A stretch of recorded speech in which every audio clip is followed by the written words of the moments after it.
Vaginal discharge, vagina से discharge का आना क्या एक एबनॉर्मल चीज़ है। इसको हमारी ज़ुबान के अंदर, देसी ज़ुबान के अंदर लिकोरिया कहा जाता है। यानी कि लिकोरिया का एक बहुत बड़ी बीमारी बना के प्रेजेंट किया जाता है और पेशेंट हमारे साइकोलॉजिकली इससे बड़े डिस्टर्ब होते हैं और वो कहते हैं कि पता नहीं ये ऐसी कौन सी जानलेवा बीमारी हमें हो गई है और अब इससे पता नहीं आगे कौन कौन सी बीमारियां जन्म लेंगी। मेरे पास ये पेशेंट बहुत ज़्यादा आते हैं। मैं अपने पेशेंट को एजुकेट करती हूँ कि विजाइना एक वेट ऑर्गन है। जिस तरह से हमारा माउथ शुड बी वेट और अगर ये ड्राई हो जाता है तो ये बीमारी है। इसी तरह से विजाइना अगर ड्राई हो जाए तो ये एक बीमारी है।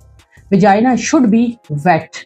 अब हर पेशेंट की, हर फीमेल की अपनी लिहाज से सिक्रीशंस होती हैं। अगर आपकी विजाइनल सिक्रीशंस नॉर्मल कलर की हैं, यानी कि प्लेन वाइट और milky white, that is perfectly normal, आपने उसके लिए वरी नहीं होना।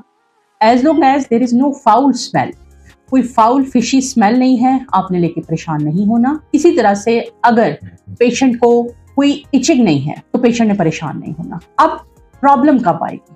अगर आपका विजाइनल डिस्चार्ज का कलर चेंज हो जाता है, एकदम से येलोइश हो जाता है, ग्रीनिश हो जाता है, ब्राउनिश हो जाता है, तो ये इसका मतलब है ये एक वार्निंग सिम्टम हो सकता है। आपका विजाइनल डिस्चार्ज के अंदर स्मेल आना शुरू हो जाती है and it is a foul smell. आप अपनी प्रॉपर हाइजीन कर रहे हैं लेकिन इसके बावजूद भी स्मेल आ रही है तो आपने इसके लिए वरिड होना है।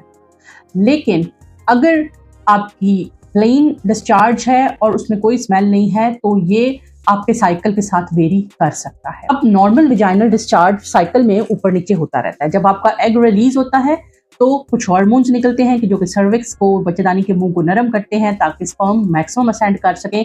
उन दिनों में डिस्चार्ज ज्यादा हो। पीरियड्स के करीब जब यूट्रस का मुंह खुलने की तैयारी में होता है उन दिनों में डिस्चार्ज ज्यादा हो सकता है। तो लिहाजा आपने अपने विजाइनल डिस्चार्ज को अपने दिमाग पे सवार करके अपने आप को लिकोरिया का मरीज डिक्लेयर नहीं करना। फीमेल का विजाइनल डिस्चार्ज एक नॉर्मल चीज है। अगर उसका कलर चेंज हो जाता है, अगर उसमें स्मेल आने लग जाती है या इचिंग होने लग जाती है, फिर हम समझते हैं कोई इन्फेक्शन है। वरना फीमेल का जो ड्राई विजाइना है वो जो है वो प्रॉब्लम होती है। फीमेल की जो विजाइना की जो सेल्फ क्लीनिंग मैकेनिज्म होता है उसके लिए बहुत सारे ग्लैंड्स अल्लाह ताला ने रखे होते हैं और वो सिक्रीशंस निकालते हैं जिससे क्या होता है जो डेड एपिथेलियम है वो शेड ऑफ हो जाती है क्योंकि vagina is not washable organ. तो इसलिए उसका सेल्फ क्लीनिंग मैकेनिज्म होता है। अगर आप लिकोरिया को सर पे सवार कर लेंगे तो आप ज़हनी मरीज बन जाएंगे। और बहुत सारे पेशेंट मेरे पास लिकोरिया के मर्ज को लेके आते हैं और यहाँ तक हमारे हकीम हजरात कहते हैं कि आपकी कमर की हड्डियाँ जो है वो शायद मेल्ट हो रही हैं। ऐसा कुछ भी नहीं होता है। फीमेल के अंदर जो बैक एक का प्रॉब्लम है और हेड एक का प्रॉब्लम है उस पर एक रिसर्च की गई और पता चला कि वो तकरीबन 70% केसेस के अंदर साइकोलॉजिकल और न्यूट्रिशनल डेफिशिएंसीज की वजह से होता है, जबकि 30% केसेस में कोई ना कोई कॉज उनको मिली। 70% is a big number. Female के अंदर कमर दर्द और सर दर्द जो है वो साइकोलॉजिकल डिस्ट्रेस की निशानी हो सकता है बजाय इसके कि किसी बीमारी की। न्यूट्रिशनल डेफिशिएंसी की निशानी हो सकता है बजाय इसके कि किसी बीमारी की। Same is the leucorrhoea. Leucorrhoea कोई बीमारी नहीं है, अपने ज़हन से ये बात निकाल दें। बल्कि अगर आपको विजाइनल डिस्चार्ज अच्छा आता है तो इसका मतलब है आपकी विजाइना हेल्दी है, और अगर आपको विजाइनल डिस्चार्ज कम आता है, ड्राई विजाइना है, तो इसका मतलब है कि आपके अंदर ग्लैंड्स कम हैं, लेकिन वो ग्लैंड्स रतूबतें निकालते हैं कमर की हड्डी से मेल्ट करके, कोई पानी नहीं निकालते हैं।